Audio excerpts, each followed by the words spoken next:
Selamat datang kembali di channel Wicak Miftah. Di episode inspirasi kali ini kita mau datang nih ke sebuah rumah yang desainnya tuh dari luar serba tertutup banget, tapi ketika masuk itu keren banget, banyak banget cahayanya.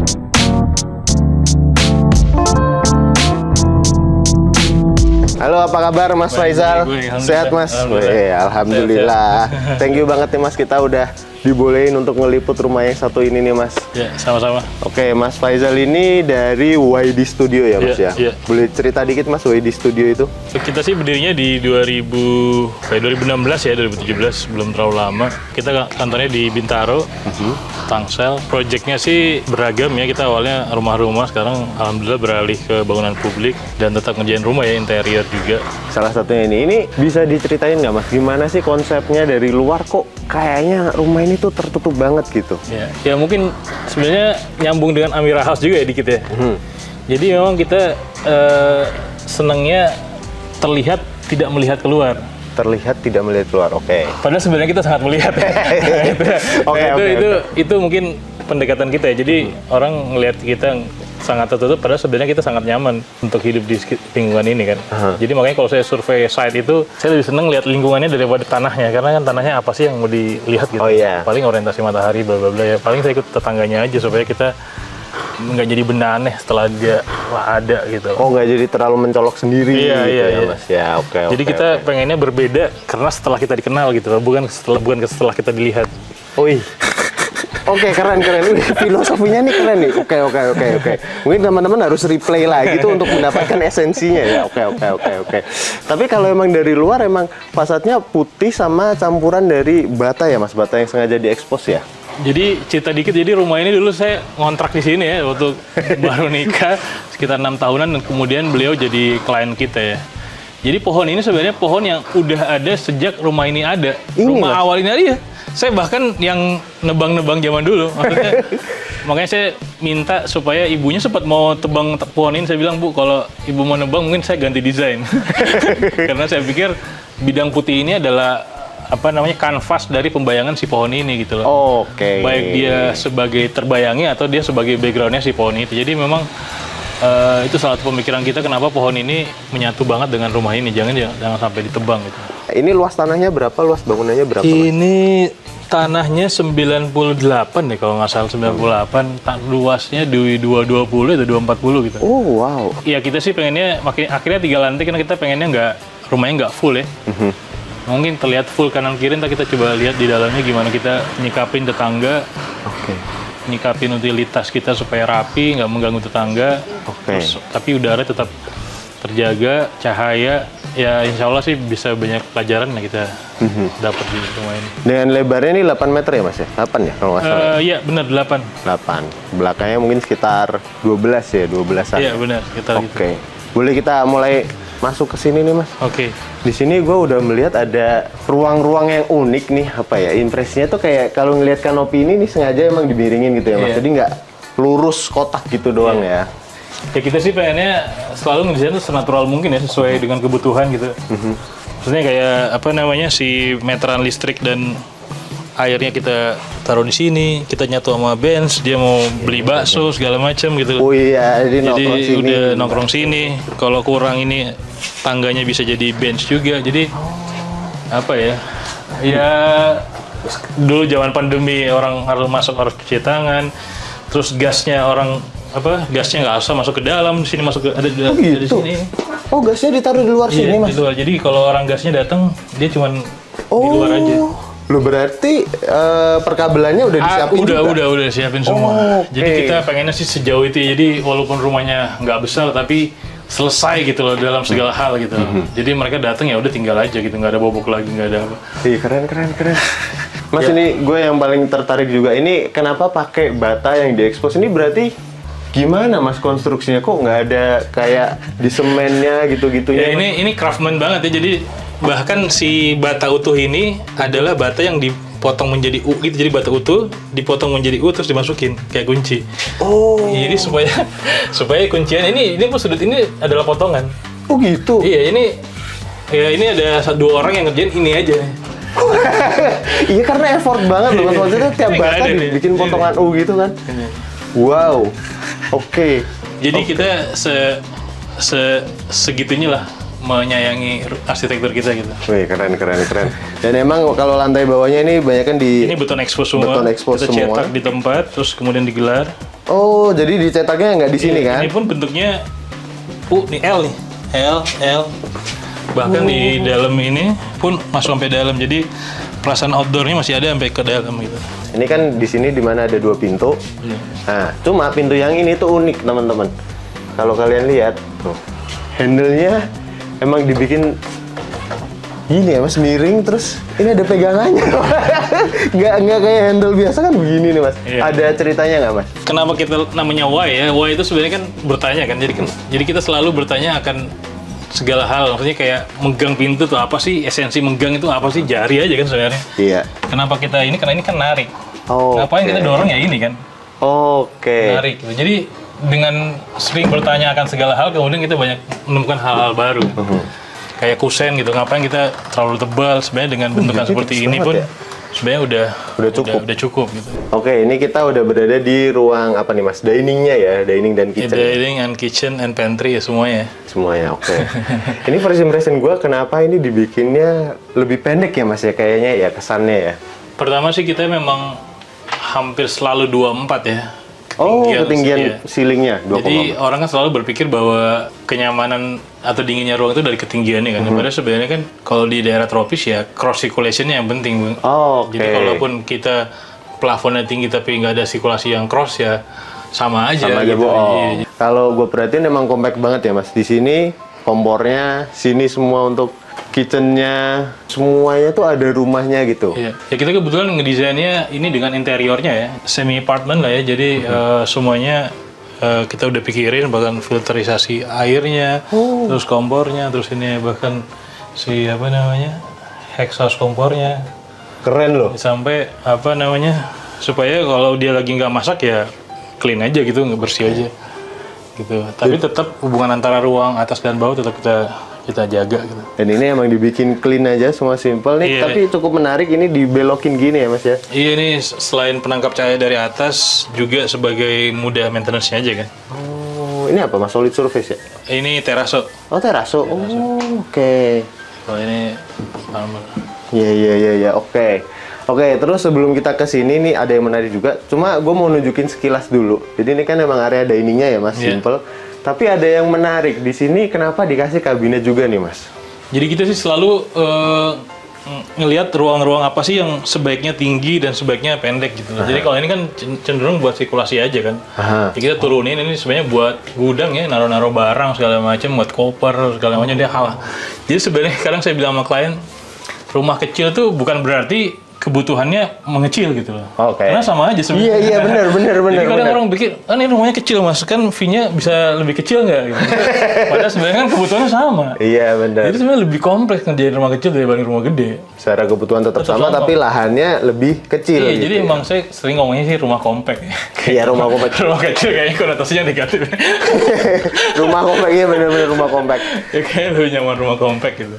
Dan terus di belakang sini emang dibikin bukaan gede banget ya mas? Iya, jadi kita juga kadang mengedukasi klien bahwa orang kadang ya saya nggak mengucilkan arsitek teman-teman yang lain ya, cuman ya kadang pembagian ruang itu terbatas 2 dimensi aja gitu, bahwa ini taman, ini ruang ini. Padahal sebenarnya bikin taman itu ini terlayani sinar matahari nggak gitu loh. Oh iya benar. Timur baratnya sesuai nggak? Oh jadi kita harus memperhatikan itu semua juga. Orientasi tamannya itu harus kita perhatiin juga. Nih akhirnya kita pecahkan ya udah kita vertical garden aja, kita realistis aja bahwa emang nggak bisa tumbuh nih kalau kita pakai tanaman rumput kan.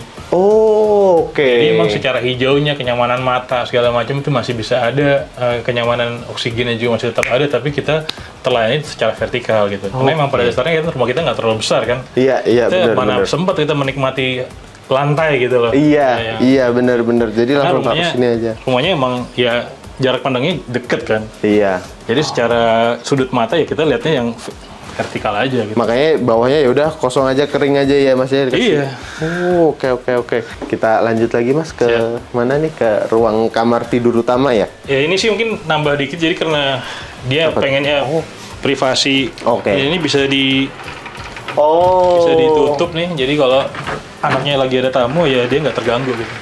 Jadi benar-benar terpisah ya zonanya ya. Itu kan ntar nih kita lihat ya. Jadi yang dari pintu situ itu bisa langsung ke atas. Bisa langsung ke atas. Jadi ketika sini nggak mau tamu tuh nggak perlu lihat sini tuh sini tutup aja gitu. Tapi ya, kita buat pintu yang nggak mengganggu ya, maksudnya pada saat dia dibuka ya dia bagian dari ruang aja gitu. Oh, iya ya nyatu ya. Iya, ini lebarnya sama dengan lebar dinding di luar. Oh iya. Gitu. Ini Karena kan kita pada saat buka pintu kan kita nggak perlu jendela lagi. iya, iya benar-benar. Ngitungnya lama nggak sih? Kok kayaknya semua presisi ya. Mas, sebelum kita ke kamar utama, ini gue lupa nanya. Ini kenapa plafonnya dikasih apa sih ini, Mas? Ini lambrestering atau parket ya. Jadi ini tuh menerus dari lantai living room yang atas menerus sampai bawah. Jadi materialnya itu jelas gitu bahwa volume gitu loh. Jadi kalau dia balok ya udah dia full kayu, full beton kayak ini mungkin bata ini kan. Ini karena hanya sebatas kulit ya kita kasih tali air. Ini dagingnya adalah ini. Jadi kita sih pengennya mengedukasi klien tuh seperti itu ya. Jadi material tuh sangat dihargai dan sangat terekspresikan masing-masing material itu sendiri gitu. Oke. Oh ini emang nyatu ya? Iya, emang nyatu. Jadi menerus sampai di atas jadi parket, di bawah jadi ceiling kayu. Oke, kita lanjut ke sini nih, Mas. Ini juga kalau gue lihat dia pakai engsel pivot gitu ya, Iya, Mas? ini kalau ketutup, jadi emang ini rata ya. Jadi nggak kelihatan, sehingga kalau dia lagi ketutup pun nggak menjadi benda aneh. Yang bikin menarik, kita bahas dari interiornya dulu ya, Mas. Iya. Ini kenapa di TV-nya ini, meja TV-nya juga dibikin ada sudut kemiringannya gini, Mas? Ya sebenarnya sih ini kan orang pertama masuk ya. Jadi kalau kita bikinnya ini sejajar, karena kita butuh rak di sana ya kita ini supaya kalau orang lewat nggak kepentok kan badannya. Jadi setelah ini baru dia menjadi balan gitu gini. Oke. Emang jadi smooth aja kan. Untuk mempermudah kita ya pas untuk melewat sini ya. Dan ini yang menarik juga masih ada tamanya yang nyambung sama yang tadi ya, Mas ya? Iya, jadi ini kita untuk mempermudah maintenance saja kan. Jadi kalau kita nyambung, ini kita kayak ini dindingnya menerus, warnanya sampai dalam, menerus visualnya, terus dinding ini secara material menerus. Jadi itu yang hal-hal seperti itu yang membuat ruang itu menjadi terlihat terasa besar gitu. Oh iya. Nah, kalau di situ di belakang ini ada apa nih, Mas? Nah di sini sih ada tetap kita ini ada cermin ya, supaya buat jadi reflektif. Jadi kalau dia tidur pun dia masih berasa di luar, mantulin. Terus ini ada jendela juga. Tapi dari jendela ini si vegetasinya kita atur supaya tetangga nggak terlalu terlihat dari luar, tapi kita bisa nyaman juga gitu. Oke. Jadi dipikirkan juga ya, Mas, vegetasinya di luar. Iya, ini ada cahaya dari bordes tangga atas. Karena kan ada sumber cahaya juga dari atas kan. Ini kan? Ini kamar mandi. Jangan lupa tetap ada kamar mandi di master bedroomnya. Oke. Nah kita tuh selalu klosetnya tuh di belakang pintu. Jadi kalau orang kita buka pintu nggak ngeliat orang duduk di kloset. Itu selalu yang kita pikirin sih. Di sini. Ini wastafel, terus ini sirkulasi udaranya pun kita ada jendela, ada yang kita bisa buka tutup. Yang ini yang sehari-hari yang terbuka terus adalah ada celah-celah ini di bawah tangga. Nah ini di sharing dari kamar mandi utama sama powder room juga ada sirkulasi udaranya. Si bawah tangga itu. Jadi benar-benar compact banget dan detail. Mikirin juga tempat sabunnya, ketinggian tempat sabunnya. Gila itu pas gua takjubnya pas Mas Faisal dan tim gambar tuh gimana? Semuanya ada ukurannya detail. Nah ini kita masuk ke area apa nih, Mas, istilahnya? Ini sih bisa dibilang foyer ya, ruang transisi, dan material lantainya pun kita bisa bikin beton expose ya sama dengan carport di luar. Jadi ini bisa dibilang ruang transisi ya. Di sini ada powder room.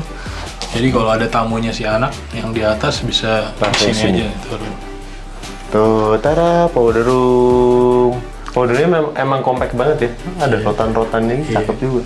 Ada yang menarik tadi katanya Mas Faisal. Jadi di celah-celahnya itu ada celah untuk udara ya, Mas? Iya, jadi setiap anak tangga itu kita lepas ada sekitar 5 cm buat lubang udara. Kalau dibilang ruangan si anaknya ibunya ya? Iya, anak ibunya. Areanya anaknya ibunya dan teman-temannya kalau pas main di sini ya? Sama kalau ada acara keluarga, akhirnya nyatu semua setelah pintu dibuka kan. Jadi emang kita pengennya sih ada beberapa skenario gitu kan, dari setiap sesuai dengan fungsi yang lagi terjadi di rumah itu kan. Ini area tangganya juga keren Mas. Di sini kan ada lighting nih, pasti fungsi banget kalau malam hari dibikin. Iya, ini sih tangganya selain gini, kita emang bikin ini, jadi kita selalu berusaha mempelajari kira-kira aktivitas apa yang terjadi di ruang itu kan. Ini tangga, kita butuh naik tangga, kita butuh pegang kan. Jadi makanya handle-nya nyala, terus ini ada cahaya nih buat ke anak tangga. Gitu. Terus bagusnya lagi, ini juga ada bukaan ya Mas ya? Iya, ini ada celah cahaya juga, karena setelah siang hari kan mungkin lampunya di mata. Jadi kita sih pengennya siang hari itu lampu nggak ada yang nyala ya. Jadi kenapa kita nyala ini pun karena kita nggak syutingnya nggak malam hari ya. Kamu pengen lihat ada cahaya. Jadi kita sih berusaha, menurut kita tuh gagal pada saat ada ruang gelap siang hari itu. Aduh, itu jangan. Ada udara juga buat narik dari atas, makanya dia pakai grill ya. Perforated. Nah, ini cuma butuh cahaya aja. Buat ini bolong sampai ke atas lantai 3. Oke. Jadi pada saat kita matiin lampunya, tangga itu terang. Tetap terang karena ada cahaya di sini dan di situ juga ya Mas ya. Betul. Nah, ini juga yang tadi celah udaranya ke powder room tuh. Wih. Oke. Kita lanjut. Tapi kita udah atur supaya jarak ininya tuh, kedalamannya tuh nggak bisa lihat ke bawah. Oke. Gagal juga kalau kita akhirnya lihat ke bawah kan gitu. Jadi kita udah atur supaya overlapnya tuh pas visual kita nggak lihat ke dalam. Oke. Sebelum ke kamar ini berarti area apa nih Mas? Area kerjanya ya. Iya. Dan lagi-lagi gue menemukan dibikin miring, terus ininya juga di jendelanya kecilnya dibikin miring juga. Kalau jendela kenapa Mas dibikin ada sudut kemiringannya? Sebenarnya sih kita selain nyikapin bentukan miring ini, emang dari fasad kita juga ada sesuatu yang miring kan. Ini ada pintu. Ini ada teras keluar. Ya biasa lah, ini buat jemur handuk ya, kita harus realistis ya kita. Ya butuh. Kadang rumah rapi banget, terus lupa jemur handuk di mana gitu. Jadi kayak gitu-gitu. Fungsinya tetap harus dapat ya Mas ya. Ini apa nih Mas? Oh, kamar mandi nih ya? Ini kamar mandi lantai 2. Oke. Nah kalau kalian lihat, itu emang cahayanya dari tadi celah yang kita bikin itu buat udara dan cahaya buat kamar mandi ini. Masuk ke sini. Saya udah compact aja ya, untuk aja. Temanya juga hampir sama kayak yang di bawah tadi ya. Iya. Nah ini nih menarik nih. Ini bisa dibilang living areanya kah Mas? Ya ini bisa dibilang living room ya. Ya simple aja karena mereka juga udah rata-rata udah gede-gede ya, udah berumur. Dan ini kita bikin agak sunken ya. Jadi biasanya kan kita kalau pakai struktur beton kan butuh balu sekitar 30-40 cm. Nah ini kita pakai baja aja. Oh ininya, di sininya baja. Rangkanya baja, ini berbeda dengan yang lain. Nah supaya ini living roomnya lebih rendah dan dia bisa lihat nih ibunya sambil masak di bawah, dia bisa ngobrol gitu maksudnya. Oh iya. Sampai kita ngelantai gini pun, nah kita sih pengennya ruang itu nggak berasa terpisah tuh antara 1 dan 2, dasar dan 1. Nah, itu kan PR juga tuh. Jadi gimana keluar ya. Room arsitektur kan bisa dibilang sebagai bagian dari pembentukan karakter keluarga kan. Jadi kalau bisa ya kedekatan antara dasar dan bawah itu bisa atas dan bawah itu tetap kerasa gitu. Tetap nyambung. Oh, dan itu juga cahaya yang tadi. Itu ada celahnya juga ya Mas buat udara ya? Iya. Oh, jadi benar-benar keren banget sih. Sampai sini pun juga masih terang banget, enak, adem. Ya kalau mau lebih adem lagi nyalain AC karena ada AC-nya. Dan nggak lupa tetap ada kabinet-kabinet ya Mas buat. Iya, jadi kita pikir ya pertama kabinet harus tetap ada dan kita cahayanya kan kita nggak perlu bright banget sampai atas, jadi kita jendelanya hanya area bawah aja untuk menerangi sofanya aja. Oke. Dan di sini ada 2 kamar. Ini ada 2 kamar, sama kamar tamu sama kamar anak. Oh, oke. Untuk desain kamarnya seperti apakah Mas? Oh. Kamarnya sih simpel aja ya, jadi mereka ya udah rapi aja dan kebetulan anaknya lagi tugas di luar kota, jadi kamarnya jadi nggak terlalu kepake kan, jadi kosong aja. Oh. Ini makanya kita lepas nih fungsinya, kita lantai dua kita lepas dari dindingnya sehingga selain buat kalau tetangga membangun dia kita nggak terganggu. Oh iya. Terus berikutnya ya kita punya udara yang baik juga kan, cahaya yang baik gitu. Cross circulation itu yang tadi dari awal saya bilang. Ini menurut ada yang cukup menarik juga. Oh, ini tuh kemiringan ditarik ya Mas dari ujung sini sampai yang tadi itu ya. Iya. Itu jadi roster di situ harusnya. Karena tetangganya nggak perlu tinggi, akhirnya kita nggak usah di gitu. Miring nih sampai sini set. Wih keren. Nah, untuk kamar yang satunya ya udah simple aja, sama persis ya Mas ya kayak yang sebelahnya. Cuma ada yang menarik, ini ada skylightnya ya Mas ya. Jadi ini sebenarnya sih idenya pengen setiap ruang itu terlayani sinar matahari. Jadi emang ini sejajar sampai dapur. Jadi dapurnya pun pada saat jam-jam tertentu, jam 12 tuh, tapi cuman bentarnya paling cuman 10 menit dia terang nih dindingnya. Terus udah itu hilang lagi. Jadi memang kita pengennya ya sampai dapur benar-benar kita pastikan bahwa cahaya maksimal gitu. Nah di atas pun dia jadi bench, nanti kita lihat di ke atas ada roof garden. Oh begitu menuju lantai 3 jauh lebih terang ya Mas daripada lantai bawah ya? Iya, soalnya selalu kan lantai atas tuh selalu area terbuang gitu dan gelap gitu, menakutkan gitu. Nah itu kita pengennya menghilangkan kesan itu sih, makanya ada ini efek dari kemiringan itu, ada kita bisa nyiptain skylight, ada segitiga. Terus yang skylight yang ini, yang menerus dari lantai 1 ke lantai 2 tetap ada. Ini ada gudang buat naruh barang-barang, sapu segala macamnya. Oh, jadi tetap disediain gudang di lantai paling atasnya ya? Iya. Oke, nah ini rooftopnya, bener-bener terbuka banget ya. Wah, ini tapi sebelum ke area luarnya, ini kenapa ada satu area gini nih Mas? Dan gimana ya kalau nyebutnya, ini ada kemiringannya lagi, jadi kayak di dalam tapi di luar gitu ya, atau gimana? Ya ini sih merespon bahwa ini kan ada ruang juga kan, ada ruang servis, jadi kalau ada hujan pun dia tetap ternaungi ya area luarnya sebagian, tapi di lain pihak dia tetap nyatu dengan area luar gitu. Jadi secara, karena pasti kan ini hujannya bakal gede kan, kalau anginnya bakal gede, tapi kita miringin karena situ ada pintu, dia jadi nggak terlalu basah gitu. Dan ini pun juga ada kemiringannya. Iya. Nggak lupa tetap masih ada skylightnya lagi. Bahkan di sininya juga ada skylightnya. Terus ini ruang apa nih Mas? Ini ruang servis. Oh, tapi sebelum ke ruang servis ini emang sengaja dikasih siku gini Mas? Jadi kita sih berusaha supaya nggak melihat titik lampu. Oke. Jadi bidangnya terang tapi titik lampunya nggak terlihat. Oke. Nah jadi ini dia bidangnya terang, bidang ini tapi ada lampu di sini. Ini kita pakai besi-besi siku aja untuk lampu-lampu strip.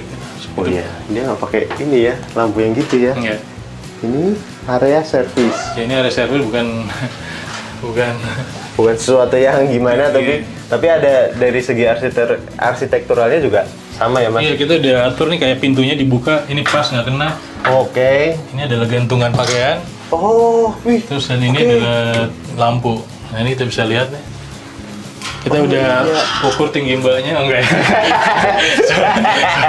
supaya pas dengan. Nah ini kita kayak ini area kerjanya, dia udah langsung kena terlayani cahaya matahari. Ini ada mesin cuci segala macam. Ini mohon maaf nih. Iya, begitulah. Gitulah. Terus tetap ada celah udara ya Mas? Iya, tetap ada celah udara. Waduh, kamu perhatiin juga ya, saya lupa.